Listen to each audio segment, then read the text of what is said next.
Welcome back to our channel honour of commerce. నేను మీ సుమా. ఈరోజు ఎగ్జామ్స్లో మనకి ఎక్కువ మార్కులు అనేవి రావాలి అంటే గనక ఏం చేస్తే ఎక్కువ మార్కులు అనేవి వస్తాయి అనే దాని గురించి డిస్కస్ చేద్దాము. నేను పైన హెడ్డింగ్ అనేది పెట్టాను చూడండి, how to get good marks in exams. ఎగ్జామ్స్లో గుడ్ మార్క్స్ అనేవి రావాలి అంటే గనక ఏం చేయాలి, ఎలా మనకి మార్క్స్ అనేవి తెచ్చుకోవచ్చు అనే దాని గురించి మాట్లాడదాం. ఫస్ట్ మాక్సిమం మార్క్స్ మనం తెచ్చుకోవాలి అంటే గనక ఏ ఫాలో అవ్వాలి అనే దాని గురించి ఇక్కడ మాట్లాడదాం. ఫస్ట్ పాయింట్ ఇక్కడ అవుట్లైన్ బోర్డర్స్. మీరు ఎగ్జామ్ స్టార్ట్ అయిన వెంటనే మీకు బుక్లెట్ ఇచ్చిన వెంటనే మీరు ఏం చేయాలంటే ఫస్ట్ అవుట్లైన్ అనేది ఇవ్వాలి. స్కేల్ పెన్సిల్ యూజ్ చేసి అవుట్లైన్ అనేది మంచిగా ఇవ్వండి. అయితే అవుట్లైన్ తర్వాత కొంతమంది అవుట్లైన్ దగ్గర ఏం చేస్తారంటే డిజైన్స్ అనేవి వేస్తూ ఉంటారు. డిజైన్ చేయడం వలన టైం అనేది వేస్ట్ అవుతుంది. ఆల్రెడీ ప్రీవియస్ వీడియోలో ఒక టాపిక్ గురించి మనం మాట్లాడాం. అవి ఏంటి అంటే టైం వేస్ట్ తప్ప ఖచ్చితంగా అవుట్లైన్ వేసి డిజైన్ వేయాలి అనేది ఎక్కడ ఎగ్జామ్ పాయింట్ ఆఫ్ వ్యూలో లేదు. కాబట్టి కేవలం అవుట్లైన్ బోర్డర్ అనేది మాత్రం ఇవ్వండి. దానివల్ల ఏంటి అంటే కనుక మంచిగా నీట్గా ప్రజెంటేషన్ అనేది కనబడతా ఉంటుంది. కాబట్టి అవుట్లైన్ అనేది ఇవ్వడం వలన పేపర్ ప్రజెంటేషన్ అనేది చాలా బాగా కనిపిస్తూ ఉంటుంది. Second point, comfortable pen grip. Second point లో మనం ఏం చెప్తున్నామంటే comfortable pen grip.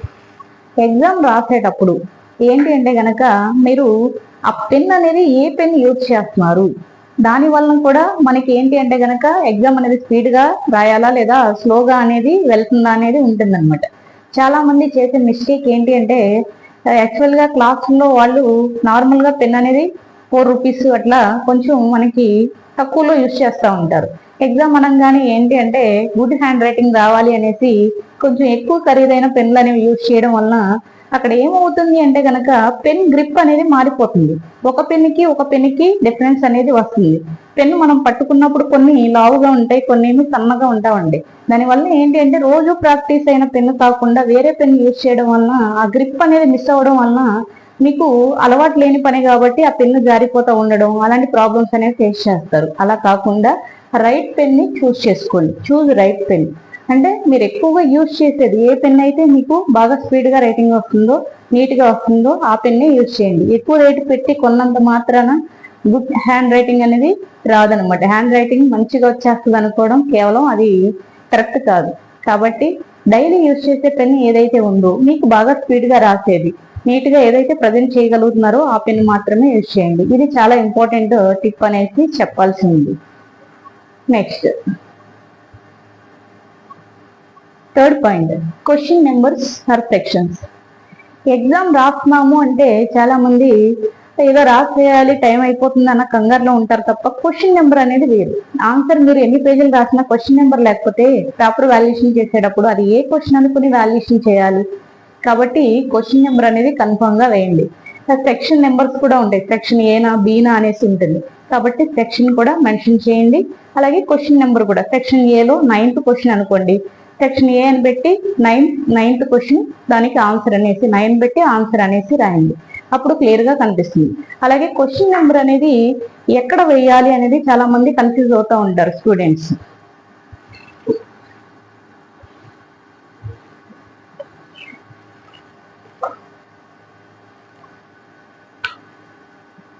For example గా ఇది మీకు ఎగ్జామ్ పేపర్ బుక్లెట్ అనుకోండి. దీనికి మీరు అవుట్లైన్ అనేది ఇస్తే ఈ విధంగా అవుట్లైన్ అనేది ఇచ్చారు అనుకోండి, చుట్టూ బోర్డర్స్ మెయింటైన్ చేస్తే ఈ విధంగా బార్డర్ అనేది మెయింటైన్ చేశారనుకోండి, అప్పుడు మీరు ఇక్కడ క్వశ్చన్ నెంబర్ అనేది వేయాలి. ఫర్ ఎగ్జాంపుల్ గా ఫస్ట్ క్వశ్చన్ ఆన్సర్ అనేసి ఈ విధంగా రాయాల్సి ఉంటుంది. ఈ విధంగా అవుట్లైన్ లో అంటే మనకి ఆన్సర్ బుక్లెట్ లో మనకి మార్జిన్ కి అవతల వేయాల్సి ఉంటుంది, మార్జిన్ లోపల వేయకూడదు. మార్జిన్ లోపల వేసేదాన్ని ఏమంటామంటే సైడ్ హెడ్డింగ్స్ యొక్క పాయింట్స్. సైడ్ హెడ్డింగ్స్ ఉంటాయి కదా, ఫర్ ఎగ్జాంపుల్ గా ఒక క్వశ్చన్ కి మనకి చెప్పాలంటే డిసడ్వాంటేజెస్ అని కానీ ఫంక్షన్స్ అని కానీ అలా ఇచ్చినప్పుడు నెంబర్ ఆఫ్ సైడ్ హెడ్డింగ్స్ ఇలా సైడ్ హెడ్డింగ్స్ ఉన్నాయి అనుకోండి, ఆ సైడ్ హెడ్డింగ్స్ పాయింట్ ఏమి మార్జిన్ యువతల లోపలికి వేసుకోవాలి. క్వశ్చన్ నెంబర్ మాత్రం మార్జిన్ అవతల వేయాల్సి ఉంటుంది. అంటే మీకు ఇచ్చిన లైన్ ఏదైతే ఉందో ఆ అవుట్ లైన్ కి మనం బయట అనేది ఇచ్చుకోవాల్సి ఉంటుంది. అప్పుడు మనకి ఈజీగా కనిపిస్తూ ఉంటుంది. వీలైతే గనక క్వశ్చన్ నెంబర్ అనేది కనబడేలాగా ఆన్సర్ రాసే పెన్ వేరుగాను క్వశ్చన్ నెంబర్ రాసేది వేరే పెన్ యూజ్ చేయండి. లేదు మేము మర్చిపోతాం అనుకుంటే ఒకే పెన్ అయినా పర్లేదు, కానీ అవుట్ లైన్ లో ఆ పెన్ అనేది యూజ్ చేయాల్సి ఉంటుంది. కాబట్టి మనకి క్వశ్చన్ నెంబరు అలాగే సెక్షన్ అనేది కూడా చాలా చాలా ఇంపార్టెంట్ అనేసి చెప్పాల్సి ఉంది. Next 4th point, gap between question to question. చాలా మంది క్వశ్చన్స్ రాసేటప్పుడు ఏంటి అంటే, ఫర్ ఎగ్జాంపుల్ గా ఇదే పేపర్ కంటిన్యూ చేస్తే ఇలా లైన్స్ లైన్స్ లైన్స్ రాసేస్తా ఉంటారు.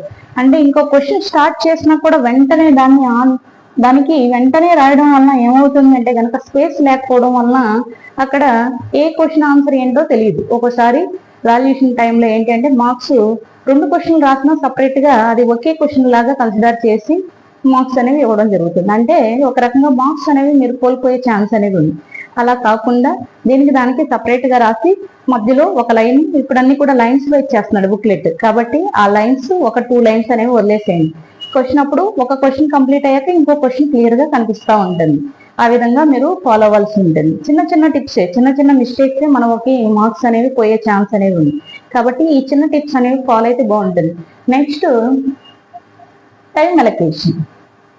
టైం అలొకేషన్ అంటే ఏంటి అంటే, మనం ఏ క్వశ్చన్ రాస్తున్నాం దానికి ఎంత టైం కేటాయించాలి. షార్ట్ ఆన్సర్స్ అనుకోండి, దానికి ఎంత టైం పెట్టాలి. వెరీ షార్ట్ ఆన్సర్స్ అనుకోండి, 2 మార్క్స్ ఉండి దానికి ఎన్ని నిమిషాల్లో రాయాలి, 1 నిమిషమా 2 నిమిషాలా అనేది టైం పెట్టుకోండి. అలాగే నెక్స్ట్ 10 మార్క్స్ ఉంది, 10 మార్క్స్ కి మనం 20 minutes లో రాయాలా ఏంటి అనేది ఆ విధంగా టైం అనేది మీరు డివిజన్ అనేది ఇచ్చుకోండి. ఏ క్వశ్చన్ కి ఎంత టైం కేటాయించాలి, ఆ టైం లోపల మనకి ఎగ్జామ్ కంప్లీట్ అవుతుందా లేదనేది మీరు ఎగ్జామ్ హాల్ కి వెళ్ళక ముందే ప్రాక్టీస్ లోనే ఉండాలి. ముందుగానే మీరు డిసైడ్ అయితే అక్కడ ఈజీగా రాస్తారు. అక్కడికి వెళ్ళాక ఆలోచించుకునే టైం ఉండదు కాబట్టి ముందుగానే ఏ క్వశ్చన్ కి ఎంత టైం కేటాయించాలి అనేది చూడండి. Next point, do underline definitions, formulas, keywords అని చెప్పొచ్చు. మెయిన్ ఇంపార్టెంట్ పాయింట్స్ ఉంటాయి. అలాంటి వాటికి ఏంటి అంటే కనుక అండర్లైన్ అనేది చేయండి.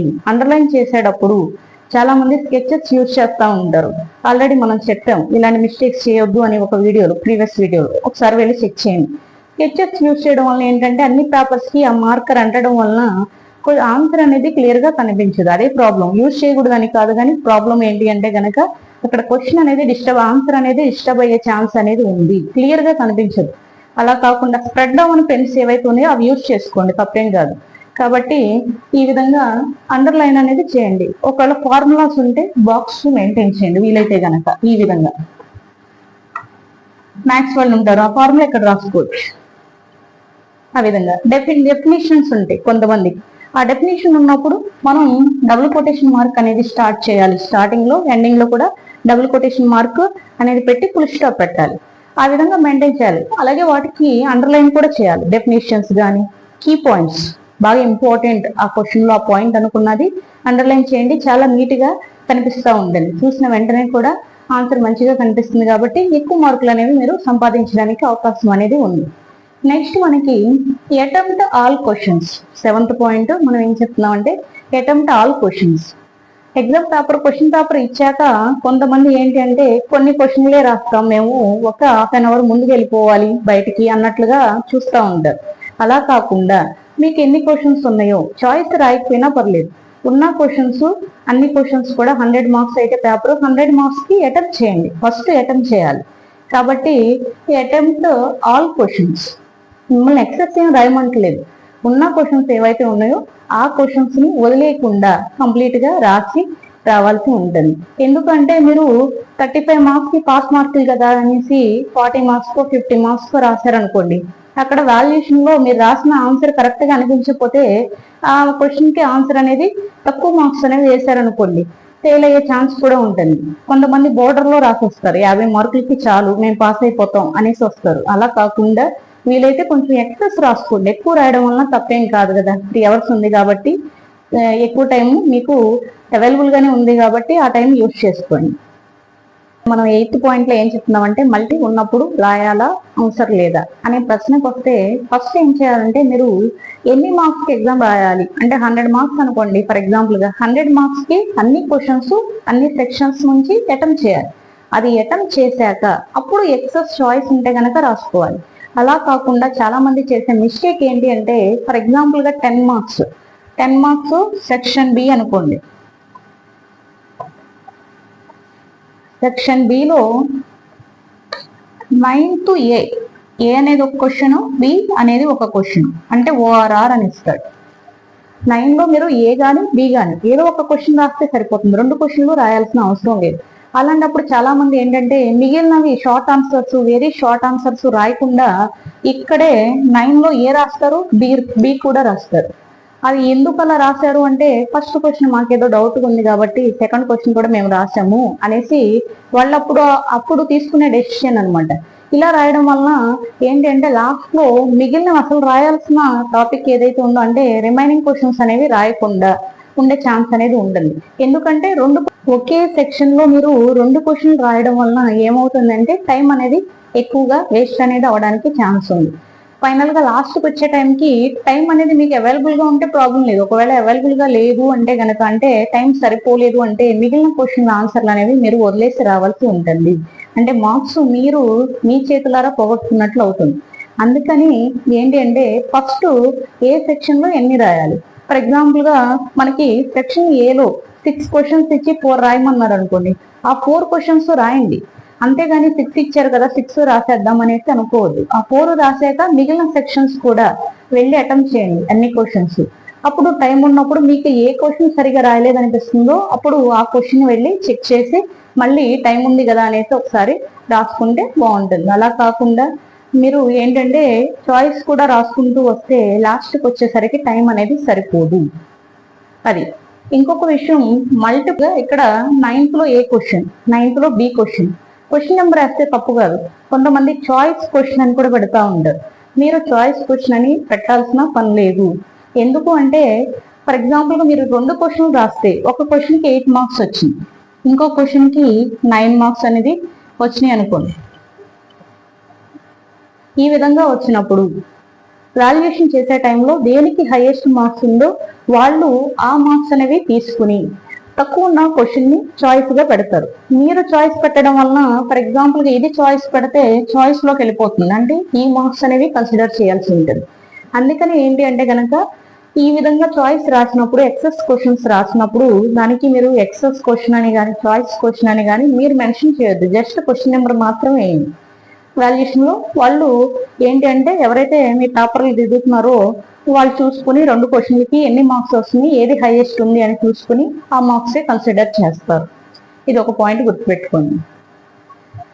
Last point 9th point marks strategy. Marks strategy అంటే ఏంటంటే మనకి ఎన్ని మార్క్స్ కావాలి, 99 మార్క్స్ కావాలా, 100 కావాలా, లేకపోతే 50నా, లేకపోతే 40నా అనేది ఫస్ట్ మీరు డిసైడ్ అయ్యి దాన్ని బట్టి మీరు ఒక ప్లాన్ అనేది వేసుకోవాలి. ఏ క్వశ్చన్స్ రాస్తే మీరు అనుకున్న టార్గెట్ అనేది వస్తుంది. ఫర్ ఎగ్జాంపుల్ 100 మార్క్స్ రావాలి అంటే కనుక ఫస్ట్ ఏ క్వశ్చన్ స్టార్ట్ చేయాలి, ఎలా అయితే మీకు ఎక్కువ మార్క్స్ అనేవి వస్తాయి. అంటే షార్ట్ ఆన్సర్ త్వరగా అయిపోతుందా, మీకు ఫాస్ట్ గా రాయగలరా, ఈజీగా గుర్తుపెట్టుకోగలరా అన్నప్పుడు షార్ట్ ఆన్సర్స్ రాయండి. లేదు మేము ఎస్ఏలు ఫస్ట్ రాసుకుంటామంటే గనక అవి ఫస్ట్ రాసుకోండి. అవి అంతా ఒక ఆర్డర్ లో ఉండేలాగా చూసుకుని రాసుకుని ఆ విధంగా ఒక స్ట్రాటజీ అనేది ఫాలో అవ్వాల్సి ఉంటుంది.